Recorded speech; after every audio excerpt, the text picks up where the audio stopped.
Onde você estudou teologia? Comentário de Mari Persona. Eu recebo muitas perguntas de pessoas diferentes e às vezes tem umas que eu preciso consultar para poder responder.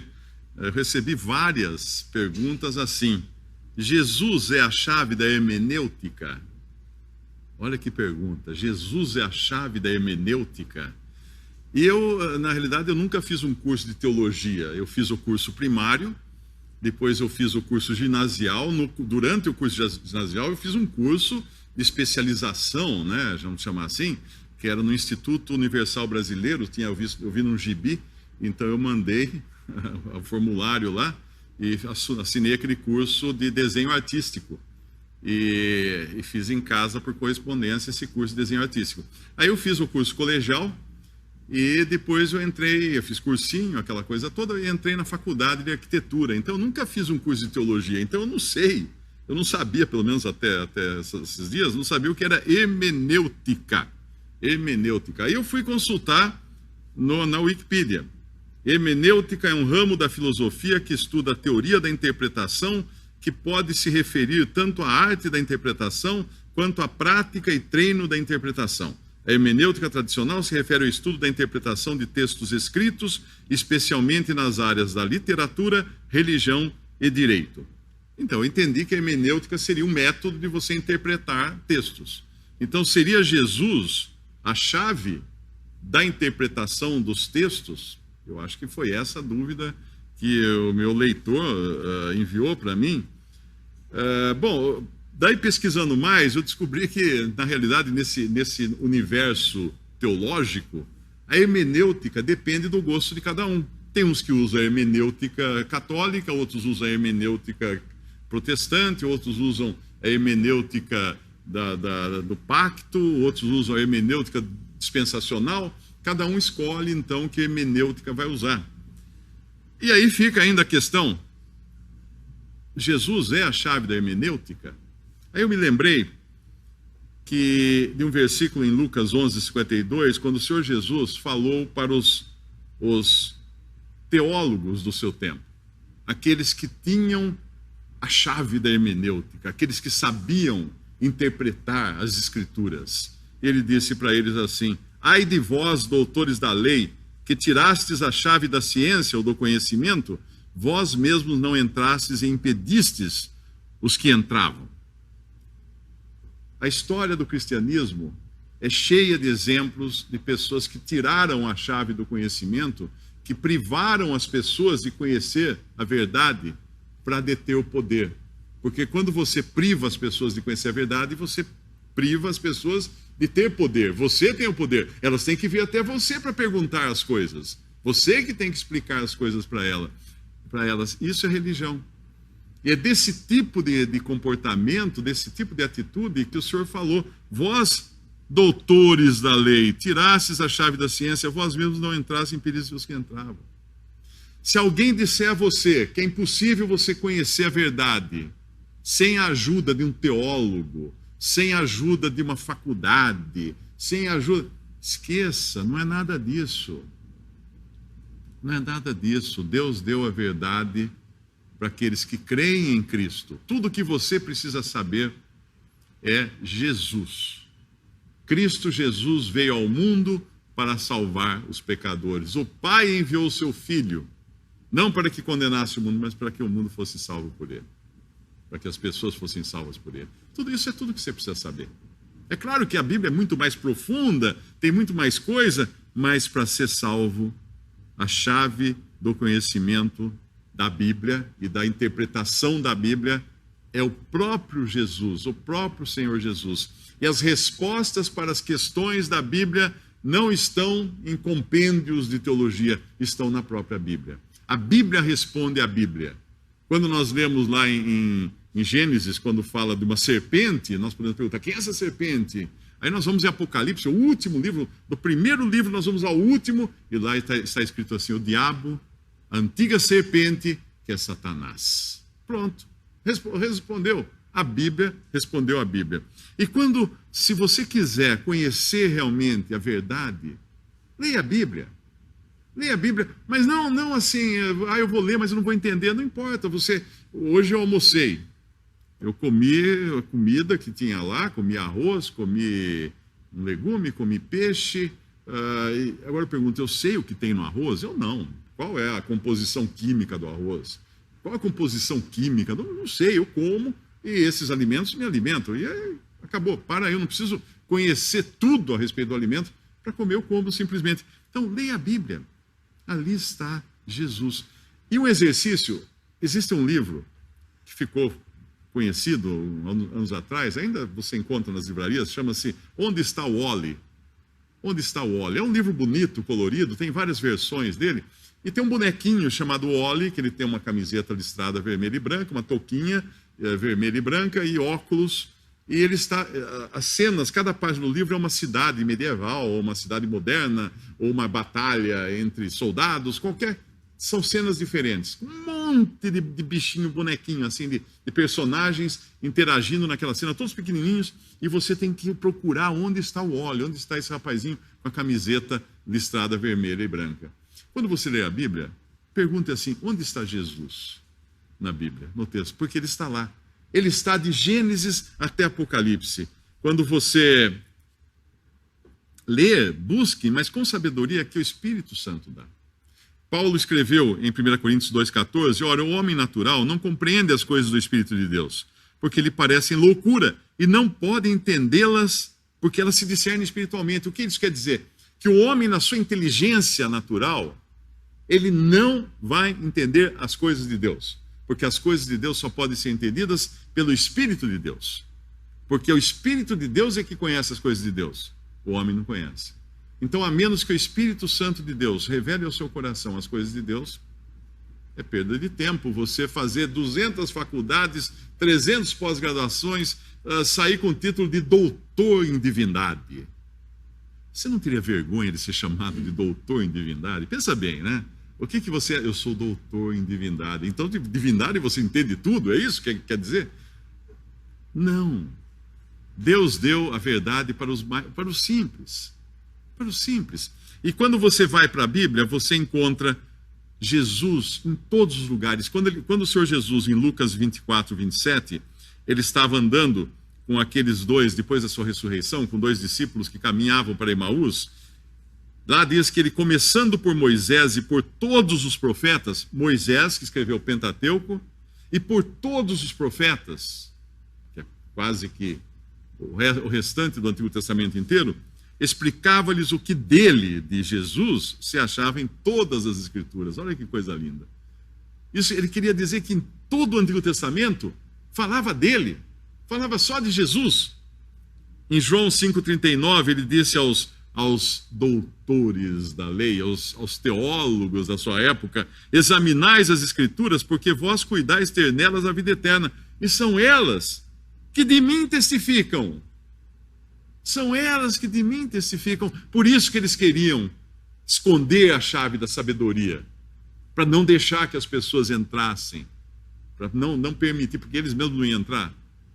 E em João 5,46, ele diz também aos mesmos teólogos da sua época, porque se vós cresceis em Moisés, creríeis em mim, porque de mim escreveu ele.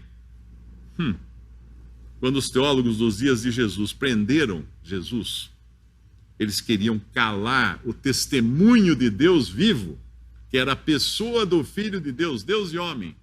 Por isso que eles o prenderam. Eles queriam calar aquela voz. Por que eles queriam calar aquela voz? Porque em Apocalipse 19, 10 diz que o testemunho de Jesus é o espírito de profecia. Elimine o testemunho de Jesus, você elimina totalmente aquilo que Deus proferiu. Profecia é o que Deus falou. Abre em Gênesis, nós vamos encontrar, no princípio, criou Elohim os céus e a terra. Jesus está aí. Como que está aí? Elohim. Elohim é uma palavra plural que significa Deus. Porque o singular de Elohim é Eloá. Então, Deus criou os céus e a terra, mas esse Deus, nós poderíamos ler mais ou menos assim, no princípio, deuses criou o céu e a terra. Porque esse Elohim inclui Deus Pai, Deus Filho, Deus e Espírito Santo. Então Jesus estava ali em Gênesis. E quando nós vamos para João 1, versículos 1 ao 3, diz assim: no princípio, que é aquele princípio, no princípio era o verbo, isso antes até da criação, e o verbo estava com Deus, e o verbo era Deus. Esse verbo quem é? Jesus. Ele estava no princípio com Deus, não exatamente aqui o princípio da criação de Deus, mas antes até de todas as coisas criadas, a eternidade toda. Agora ele vai falar, sim, das coisas criadas. Todas as coisas foram feitas por ele. Por quem? Por Jesus. E sem ele nada do que foi feito se fez. Então era ele lá, aquele Elohim, lá em Gênesis 1:1. Em Apocalipse 22, 21, eu mostrei o primeiro versículo da Bíblia, falando no princípio criou Elohim os céus e a terra, e ali Jesus, a pessoa de Cristo envolvida. E quando nós vamos no último versículo da Bíblia, de quem ele fala? A graça de nosso Senhor Jesus Cristo seja com todos vós. Amém. Fala de Jesus. Jesus a Jesus. De eternidade a eternidade, ele é Deus. Ele é Deus. É desse que esse é o tema da Bíblia. Essa é a chave do conhecimento bíblico. Conhecer a Jesus. Em Romanos 5, versículo 14, Adão, Paulo fala que Adão é uma figura daquele que havia de vir. Paulo escreveu isso falando de Adão e falando de Cristo, que é aquele que viria. Por que Adão era uma figura daquele que havia de vir? Porque Adão era o homem criado por Deus para governar, para administrar toda a criação. E Cristo é aquele que será o administrador de toda a criação, por direito. Ele virá para administrar. E quando Adão, Deus viu que Adão não devia ficar só, ele colocou Adão num sono profundo, abriu o seu lado, tirou uma costela, e dessa costela criou a mulher. O que é isso? Isso é a obra de Cristo na cruz. Quando ele na cruz, um soldado veio, furou com a lança o seu lado do seu corpo morto, saiu sangue e água. O sangue purificador, o sangue que nos limpa de todos os nossos pecados, o sangue que podia comprar para Deus agora uma esposa para o Filho de Deus, que é a igreja. Ali Adão ganhou uma esposa, Eva. Na cruz, Cristo estava ganhando uma esposa, a igreja, com seu lado furado e do seu lado saindo então o sangue que purificaria todo um corpo de pessoas que crescem em Cristo para serem a igreja. E quando nós vamos lá em Gênesis 3, nós vemos que Deus fala para a serpente: porém inimizade entre ti e a mulher, e entre a tua semente e a sua semente. Esta te ferirá a cabeça, e tu lhe ferirás o calcanhar. Ele estava falando ali, Deus, da semente da mulher. Qual é a semente da mulher? Se cair na prova essa pergunta, qual o único homem nascido de mulher? Você fala, todos os homens nascem de uma mulher, não é? Não. Só tem um que nasceu exclusivamente de uma mulher: Jesus. O Filho de Deus encarnado veio ao mundo sem a participação de homem algum.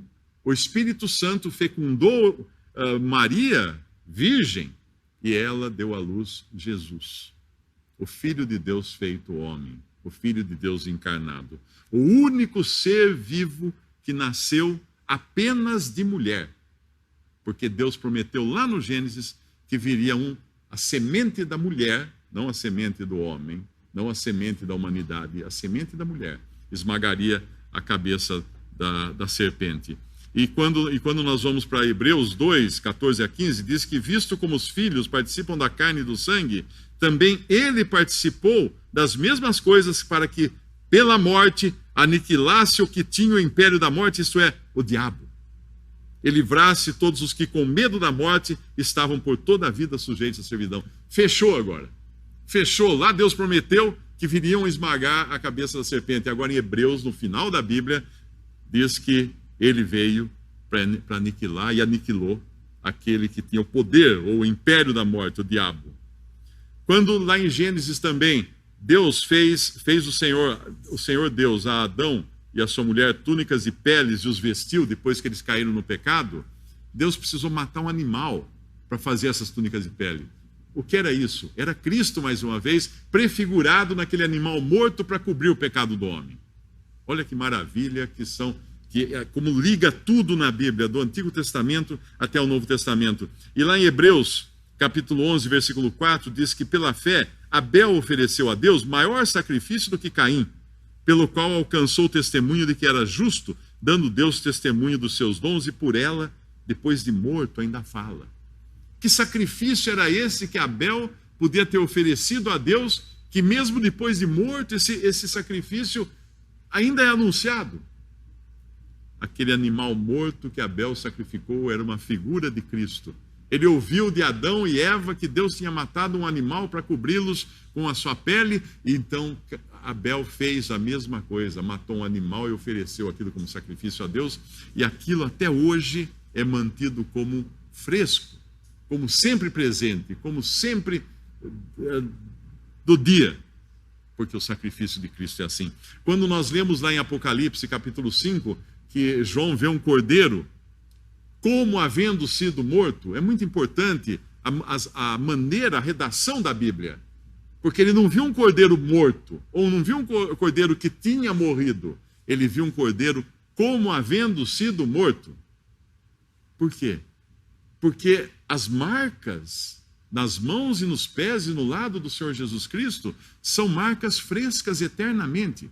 Eu, às vezes, costumava falar que no céu o único que terá cicatrizes será Jesus, e era errado isso que eu falava, porque na verdade não é uma cicatriz.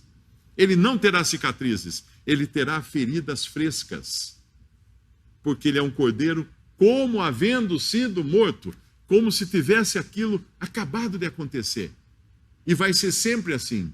O sacrifício de Cristo vai ser sempre fresco, sempre oportuno, sempre real, sempre do momento, da hora, porque é o sacrifício que realmente resolve o problema de todos os nossos pecados. E quando nós passamos, tem muitas outras figuras que acontecem, mas chegamos em Noé. Quem era Noé? Noé era aquele por meio de quem Deus recomeça a criação. Depois de destruir com o dilúvio o mundo de então, ele recomeça com Noé, e quando Noé sai da arca, Deus diz assim para Noé: e o temor de vós e o pavor de vós virão sobre todo animal da terra e sobre toda ave dos céus, tudo que se move sobre a terra e todos os peixes do mar, nas vossas mãos são entregues. Noé era agora o administrador do mundo, que tinha poder sobre todas as coisas vivas do mundo. Aí quando você vai lá para o Salmo 8, versículos 6 e 8, diz assim, falando de Cristo, do Messias que viria, diz assim: fazes com que ele tenha domínio sobre as obras das tuas mãos, tu puseste debaixo de seus pés todas as ovelhas e bois, assim como os animais do campo, as aves dos céus, os peixes do mar e tudo que passa pelas veredas dos mares. Assim como Adão foi administrador no Éden e deu nome a todos os animais, mas falhou, assim como a Noé foi dado o domínio sobre todos os animais, selvagens ou não, Cristo terá então no seu reino milenial o domínio sobre todas as criaturas vivas. Esse é Cristo. Esse filme que começa na eternidade e vai terminar na eternidade só fala de uma pessoa, fala de Jesus. Porque todos os outros personagens envolvidos nessa história estão relacionados a ele.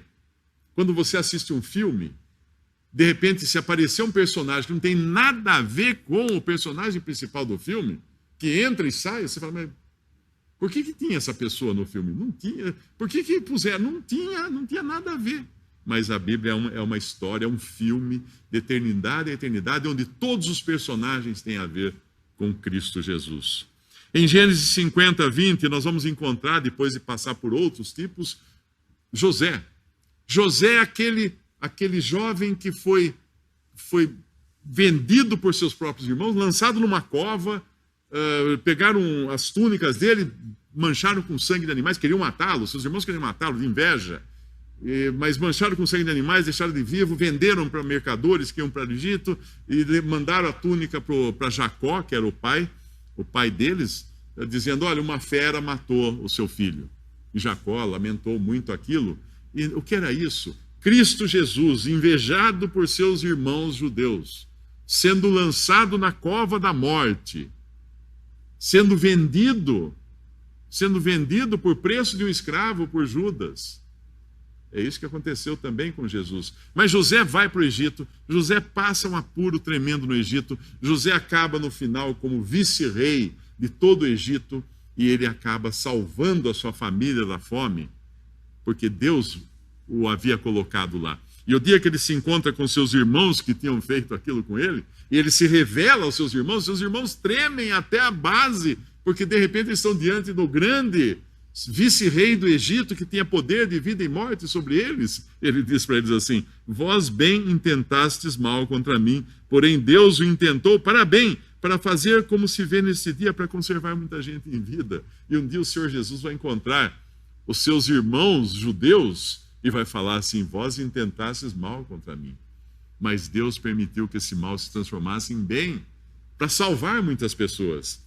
E quando nós vamos chegar em Moisés, mais adiante nas Escrituras, nós vamos encontrar um libertador que Deus levanta. E Faraó tenta matá-lo ainda criança, mandando afogar todos os meninos que nasciam no Egito, porque Satanás estava por trás de Faraó. E Faraó é uma figura também de Satanás.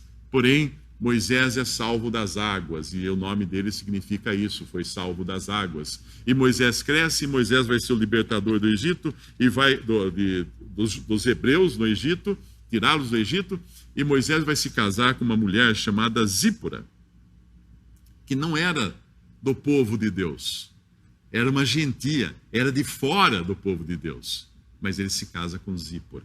Isso é uma bela figura de Cristo, Moisés como Cristo libertador, casando-se com a igreja, a sua noiva, a igreja.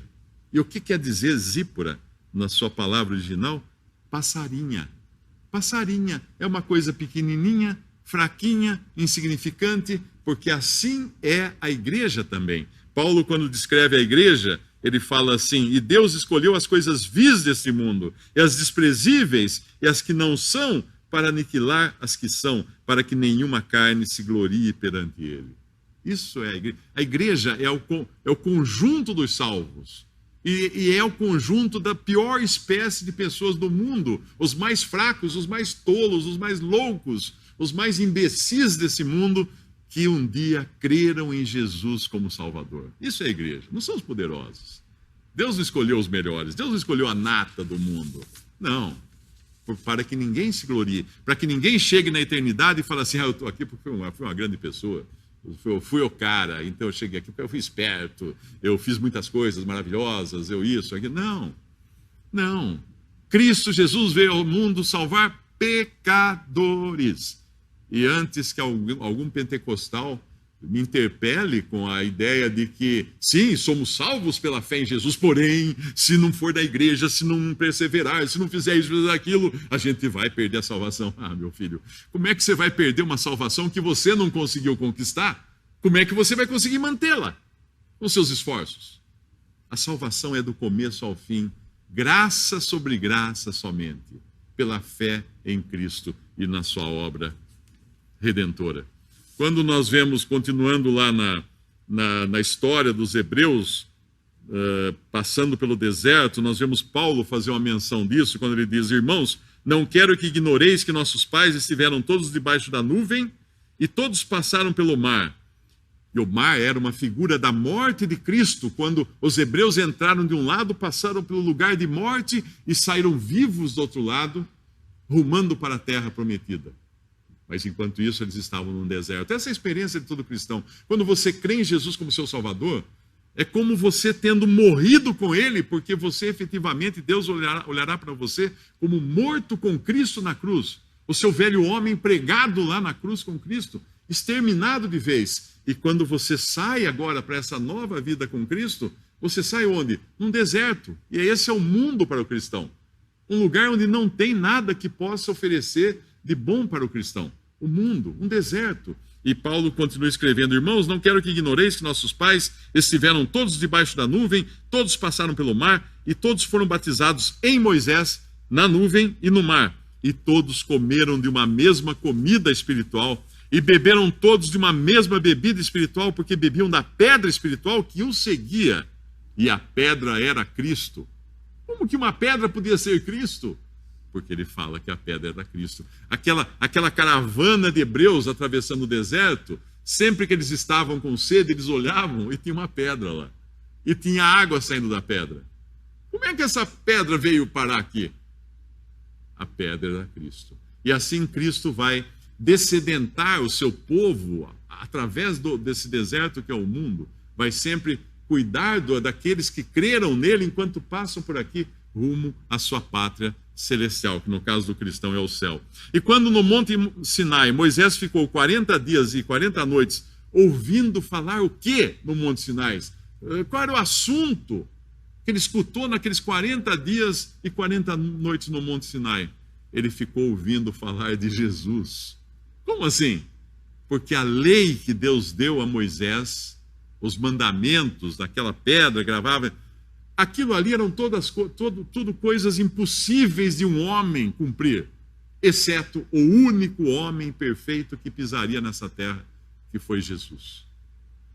Portanto, Moisés esteve ali 40 dias e 40 noites, ouvindo falar de Jesus, o único que teria os atributos de perfeição capaz de guardar a lei que Deus estava dando para Moisés. E quando nós chegamos lá em Hebreus, capítulo 10, versículos 19 em diante, diz: tendo, pois, irmãos, ousadia para entrar no santuário pelo sangue de Jesus, pelo novo e vivo caminho que ele nos consagrou, pelo véu, isto é, pela sua carne. Do que estava falando o autor de Hebreus? Ele estava falando daquele tabernáculo que havia no deserto, que depois foi construído um templo em Jerusalém, onde havia uma separação entre os ambientes, e o ambiente mais profundo era o Santo dos Santos, onde só entrava o sacerdote uma vez por ano, levando uma bacia de sangue de animais sacrificados, porque ele não podia entrar sem sangue ali, senão ele seria morto. E havia uma grande cortina, que é chamada de véu aqui, mas não tinha nada a ver com coisa transparente como um véu, mas era uma grande e pesada cortina que separava esse ambiente, onde a manifestação de Deus estava presente por uma figura que era a arca, e a arca da aliança era uma figura de Cristo também, no seu trajeto nesse mundo.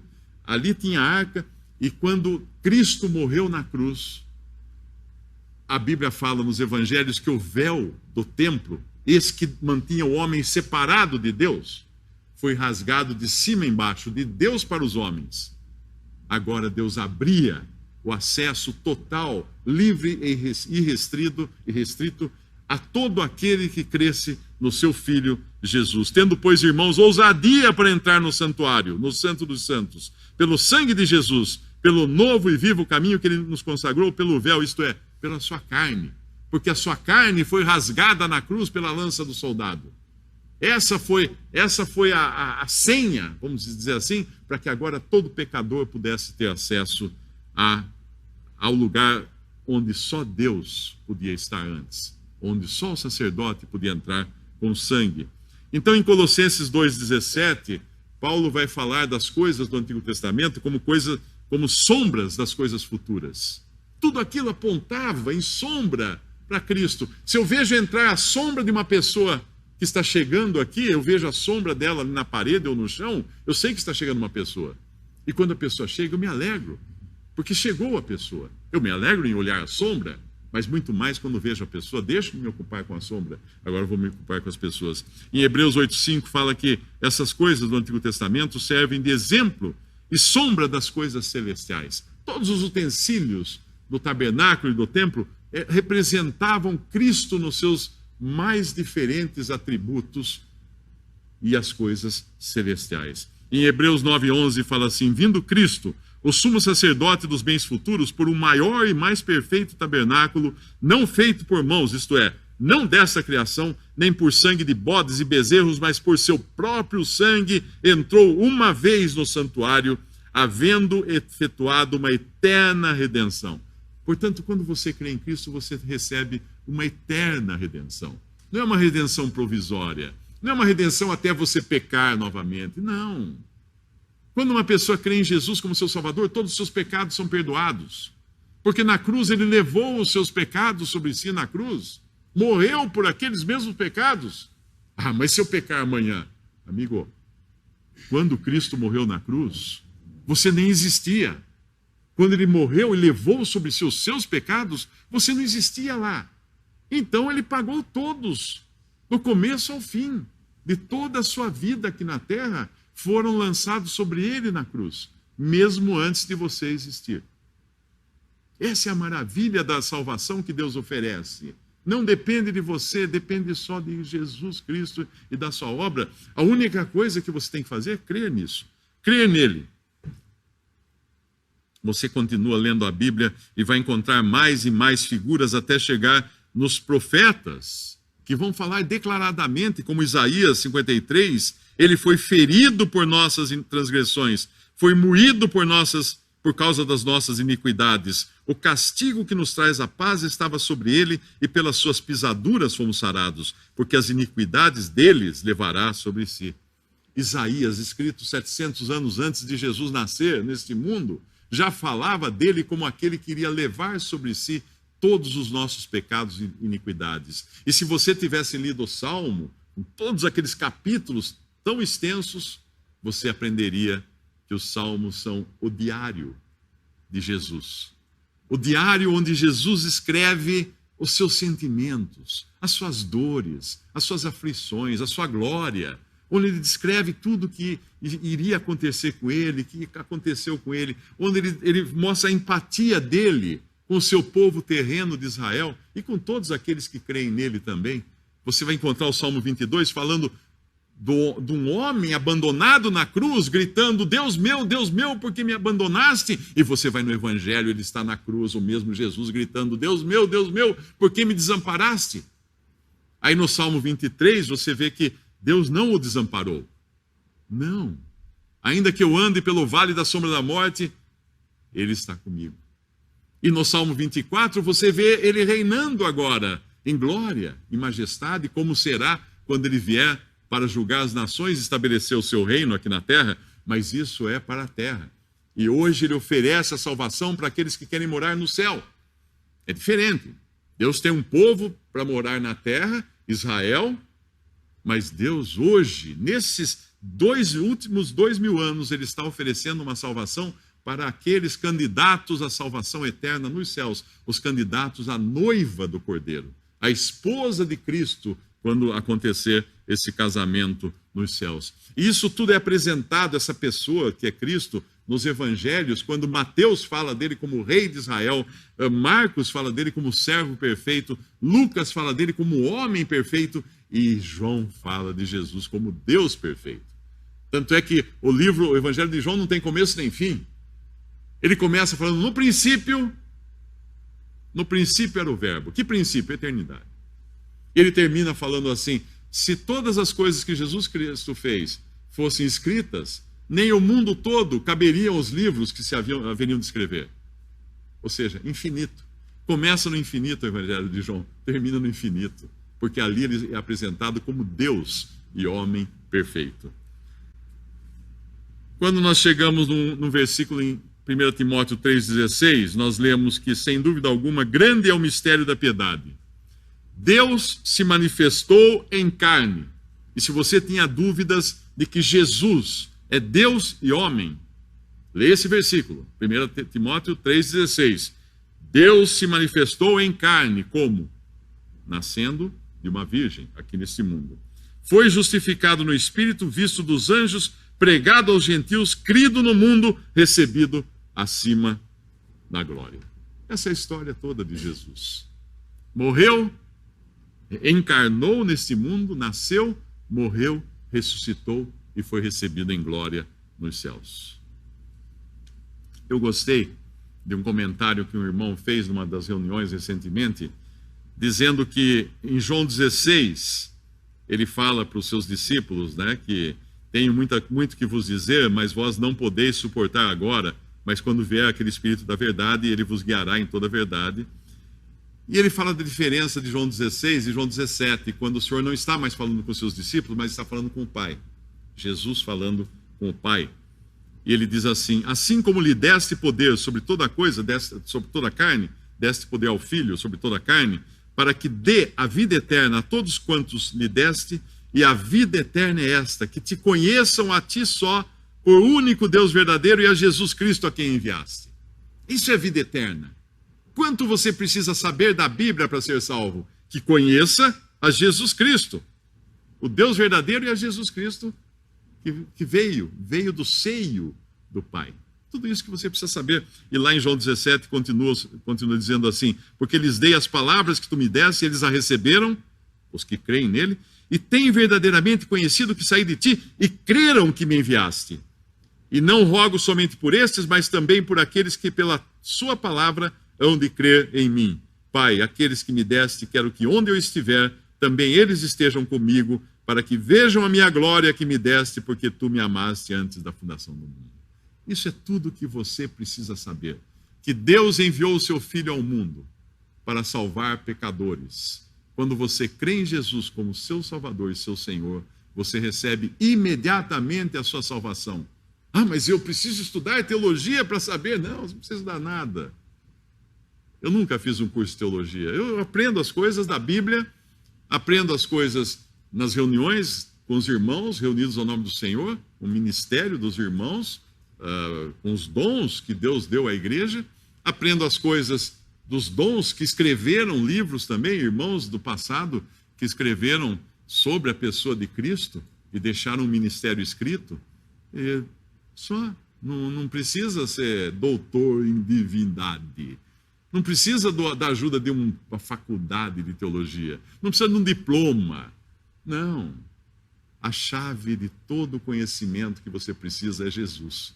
Ele está de eternidade a eternidade, de Gênesis a Apocalipse.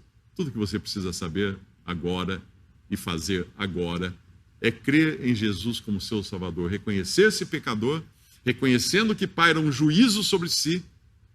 Se você se apresentar diante de Deus com os seus pecados, sair dessa vida com os seus pecados, não vai ter salvação depois da morte. Adão foi expulso da presença de Deus por causa de um pecado.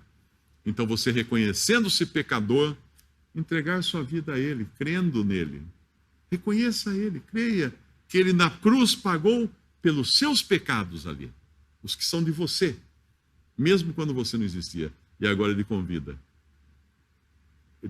ele fala assim: quem ouve a minha palavra e crê naquele que me enviou, tem a vida eterna, não entrará em condenação ou nem entrará em juízo, mas passou da morte para a vida. Você quer passar da morte para a vida? Quer livrar-se do juízo eterno? Creia em Jesus como seu Salvador. Vamos dar graças. Nosso Deus e nosso Pai, nós te agradecemos, Pai, pela pessoa maravilhosa de Cristo Jesus, o teu Filho, Deus e homem, vindo ao mundo para morrer numa cruz de dor, de aflição, carregado ali com os nossos pecados, recebendo ali o juízo, o fogo do juízo de um Deus santo, para então ressuscitar e subir aos céus e estar sentado agora em glória. Pai, nós agradecemos pelo Evangelho, agradecemos por essa história toda que tu escreveste, Pai. Não entendemos tudo, mas cremos. E pedimos, Pai, agora, por aquele que ainda não tem certeza da sua salvação, que esteja aflito, sem saber o que fazer com seus próprios pecados, que creia em Jesus, que receba dele o perdão. E que saiba que também, uma vez que Deus começa uma obra, Ele termina essa obra. Não haverá mais escape das mãos de Deus quando alguém crê em Jesus. Pai, faz isso com aquele que está ouvindo e ainda não tem a certeza da sua salvação, para que tenha hoje mesmo essa certeza. E damos graça e toda glória seja para o Salvador, nosso Senhor Jesus Cristo. Amém.